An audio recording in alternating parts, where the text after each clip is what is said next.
break it down. Welcome to our world. David Lloyd here in Connecticut. Carrie Champion, way out there in California. Carrie, how are you? I'm good. How are you, my friend? It's Friday, we're going to have some fun. One of the themes, though, of this NFL season is that the game's superstars are kind of an endangered species. So much big-name talent is right now on the sidelines. Yeah, you're right. A couple of big losses on Thursday for you, your Cowboys, obviously. You just talked about it. No Zeke Elliott. And then the Seahawks, folks. Richard Sherman, let's talk about it, ruptured his Achilles tendon in the third quarter of Thursday night football. Seahawks cornerback said his Achilles had been bothering him all season long.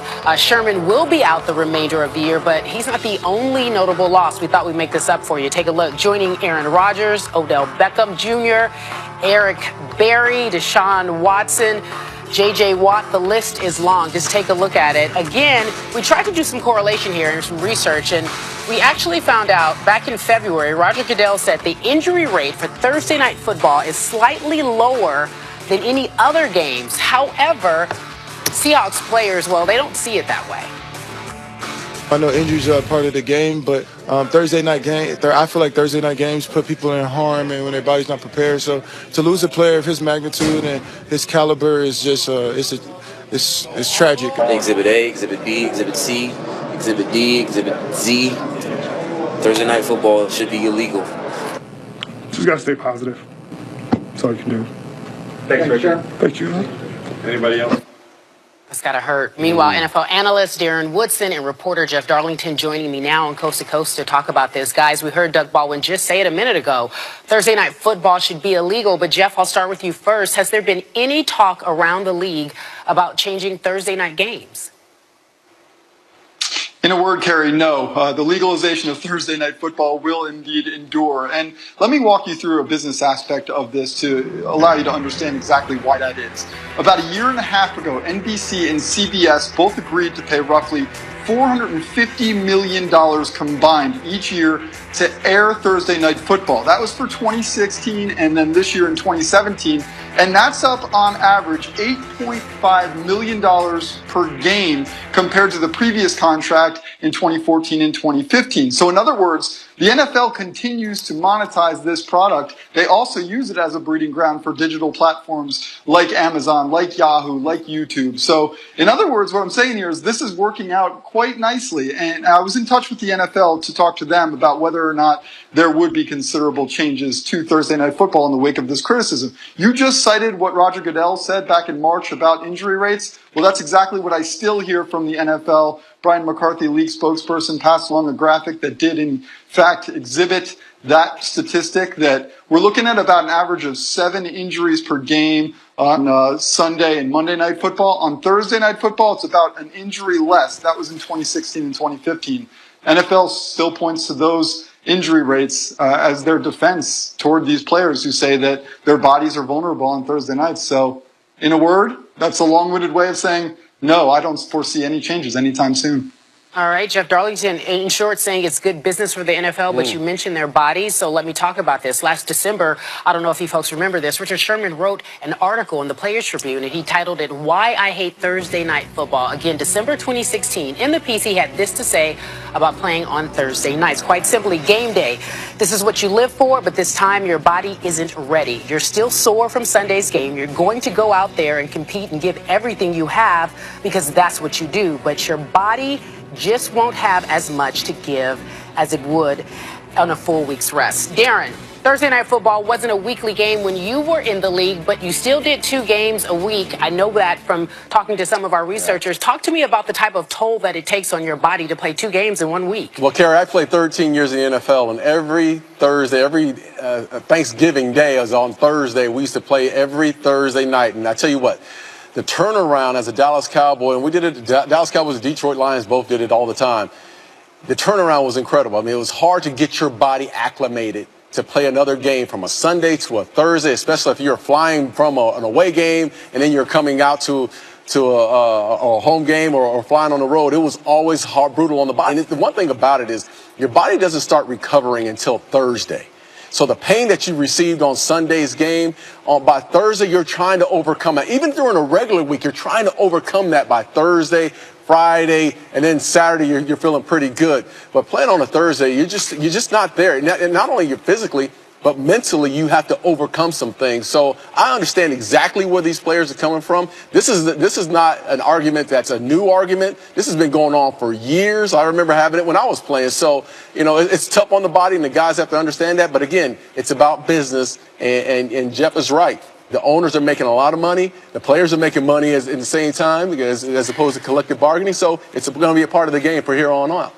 All right, so here's the rub. Help me understand this. In that same article, Richard went on to say that NFL football on Thursday night is another example of hypocrisy within the NFL. The league will continue to endanger its players as long as they keep making money. If you were to look at this just in a vacuum, Thursday night football, do you think that it's endangering players? Absolutely. Absolutely, because your body you're not 100% going out on the field. Are you still banged up from the previous week? Yes. Is your body ready to get back on a physical game after a 5-day rest? No, it's not, and we're seeing it. Yesterday's game is not proof because we're in a small capsule. And a lot of guys got banged up yesterday, but it's not just about yesterday's game. It's about what's gone on the last few years, about the guy's body, and the players will tell you when they're not feeling good about things, if their bodies aren't ready to play a game. The players will tell you, and that's why when you have a week of practice, when you have a Thursday game, you don't practice. All you do is have a walkthrough, and you sit in the ice tub, and then you play on Thursday because you don't have enough players to have an actual practice for a Thursday night game. Yeah, well, Richard Sherman talked about that in that article. Thank you so much for putting this in context for us. Again, Roger Goodell, as we talked about, and Jeff just confirmed, says there's no proof that there's more injuries on a Thursday night. That's Jeff Darlington, and that is our Darren Woodson joining us here on Coast to Coast. David?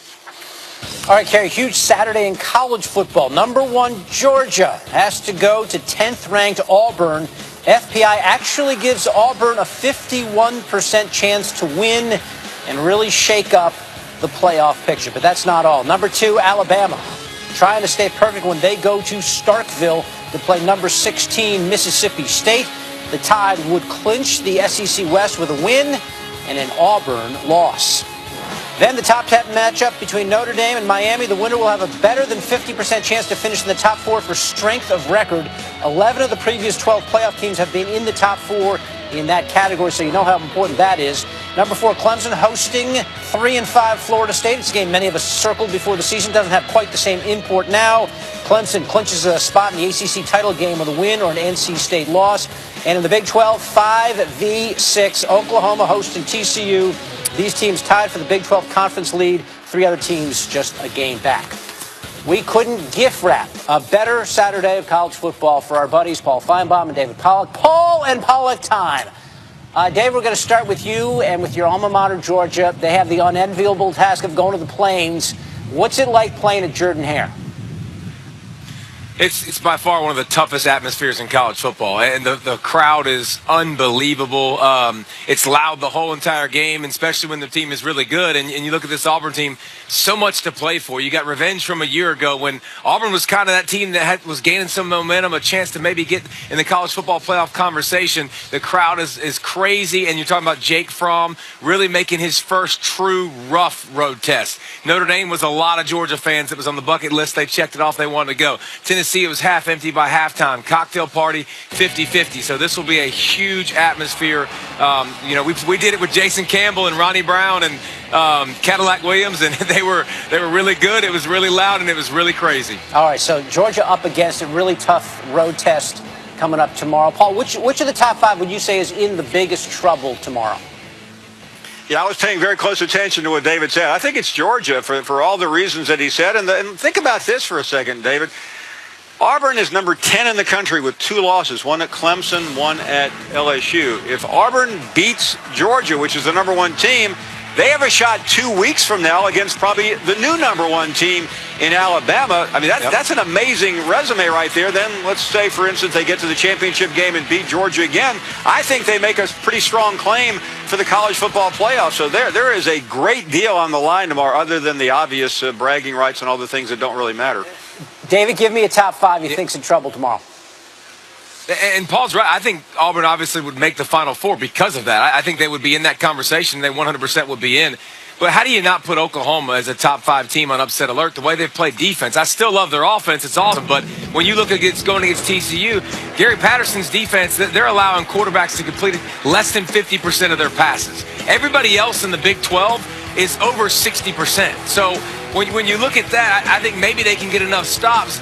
Can Oklahoma's defense come up big? They have done it in the past several weeks. They've given up a lot of points, a lot of yards, but late in the game when they needed them the most, they've come up with it. Oklahoma's defense has to improve to show us their championship caliber because their offense proves it week in and week out with Baker Mayfield. Yeah, we didn't even get into Notre Dame, Miami, a blockbuster college football Saturday. We can hardly wait. Paul and Pollock time here on Coast to Coast. Carrie?